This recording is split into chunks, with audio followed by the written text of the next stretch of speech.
বিএনপির বিরুদ্ধে বিভিন্ন মহল বিভিন্নভাবে কিন্তু তৈরি হচ্ছে, প্রোপাগান্ডা ছড়াচ্ছে, এরই মধ্যে আমরা সেগুলো দেখতে পাচ্ছি। আমরা স্বাধীনতা সংগ্রামের কথাও যদি বিবেচনা করি, সেই সময়কার যদি দেখি, আমাদের নেতা শহীদ রাষ্ট্রপতি জিয়া রহমান স্বাধীনতা যুদ্ধের ডাক দিয়েছেন। কেউ অসত্যকে অস্বীকার করতে পারবেন না। এবং শুধু যুদ্ধের ডাক দিয়ে উনি বসে থাকেননি, বরং মুক্তিযোদ্ধাদেরকে সংগঠিত করেছেন, অস্ত্র হাতে যুদ্ধ করেছেন। পরবর্তীতে যখন দেশের মানুষ তাকে দায়িত্ব দিয়েছে দেশ গঠনের, কোদাল হাতে উনি শ্রমিকের পাশে, কৃষকের পাশে থেকে কাজ করেছেন, খাল খনন করেছেন, দেশের খাদ্য উৎপাদন বৃদ্ধি করেছেন। প্রিয় সহকর্মীবৃন্দ, অপরপক্ষে আমরা কি দেখেছি?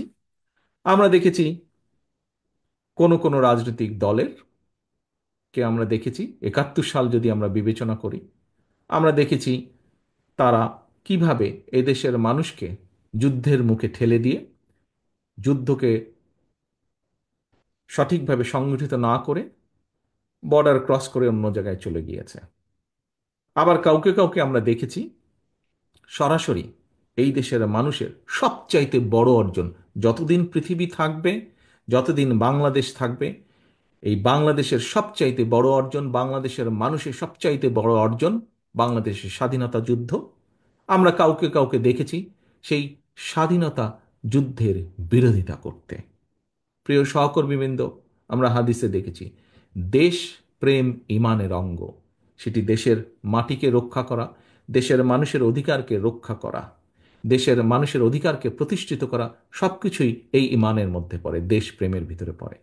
আমরা দেখেছি বিএনপির ক্ষেত্রে, আমরা দেখেছি বিএনপির প্রতিষ্ঠাতা শহীদ রাষ্ট্রপতি জিয়া রহমান যুদ্ধ করেছেন।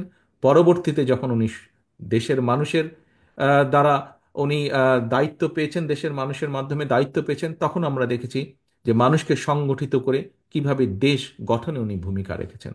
পরবর্তীতে আমরা দেখেছি দেশে যখন আবার স্বৈরাচার কাঁধে চেপে বসেছে, দেশের মানুষকে নিয়ে দেশনেত্রী খালেদা জিয়া কিভাবে উনি রাজপথে থেকে সংগ্রাম করেছেন এবং দেশের মানুষ তার প্রতিদান দিয়েছে।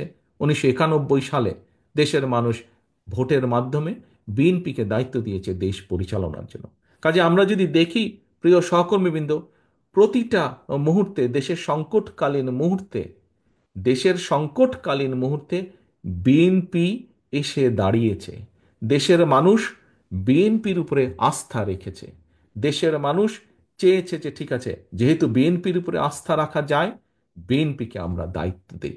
যখনই একটি নিরপেক্ষ নির্বাচন হয়েছে, কম বেশি প্রায় সকল নিরপেক্ষ নির্বাচনে যা দেশে এবং বিদেশে স্বীকৃত লাভ করেছে একটি নিরপেক্ষ নির্বাচন হিসেবে, সেই নির্বাচনের মাধ্যমে প্রতিবার বিএনপি দেশ পরিচালনার সুযোগ পেয়েছে।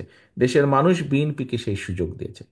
প্রিয় সহকর্মীবৃন্দ, আগামীতে সামনে আমরা প্রত্যাশা করি, দেশের মানুষ প্রত্যাশা করে, মানুষের গণতান্ত্রিক অধিকার প্রতিষ্ঠার জন্য সবচেয়ে প্রথম যে পদক্ষেপ সেটি হচ্ছে একটি নির্বাচন, এবং একটি নির্বাচন অনুষ্ঠিত হবে।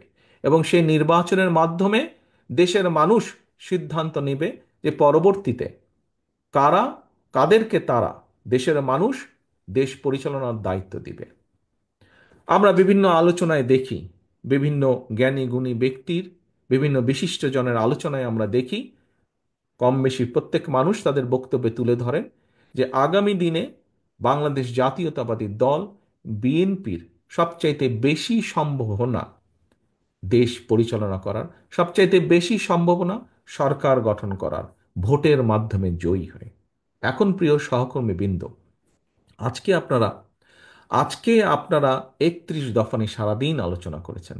কেন আলোচনা করেছেন? খুব সংক্ষেপে বলতে হলে, এই 31 দফার মাধ্যমে আমরা দেশের পরিবর্তন ঘটাতে চাই, শুভ পরিবর্তন, পজিটিভ পরিবর্তন, যেটি মানুষ প্রত্যাশা করে।